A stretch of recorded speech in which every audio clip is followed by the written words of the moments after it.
touches of grace that hurdles our everyday challenges.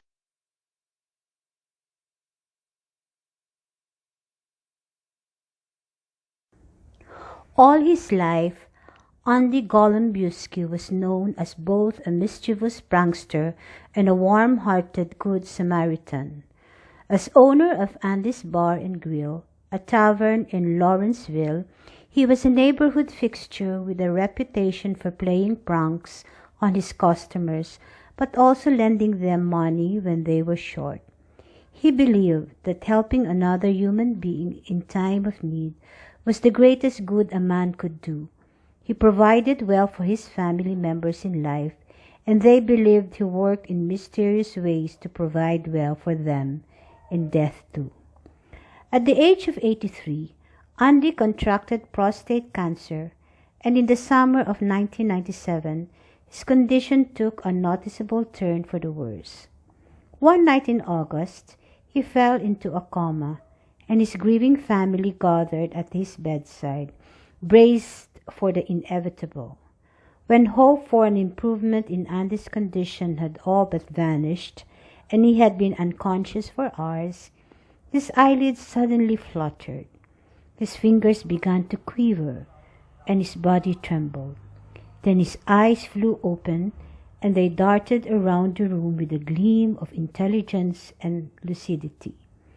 He propped himself on his arms, looked his granddaughter Deborah White in the eye, and said loudly and clearly, 1, 6, 9, 5.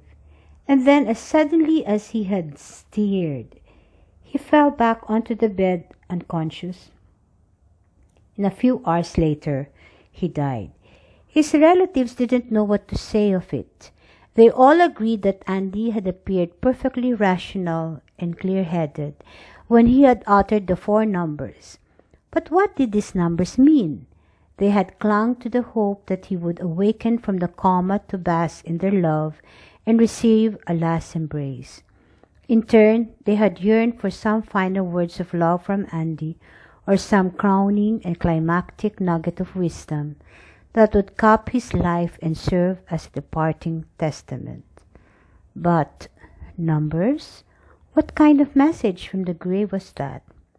Those were the very last words he uttered, said his daughter-in-law, Millie Golombiewski.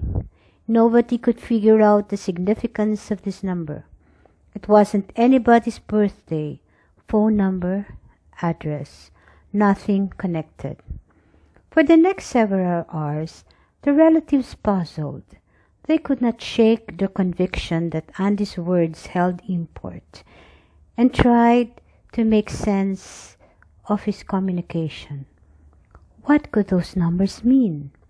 It was Andy's son Tony who finally suggested that they play the Big Four lottery, which was being held the next day.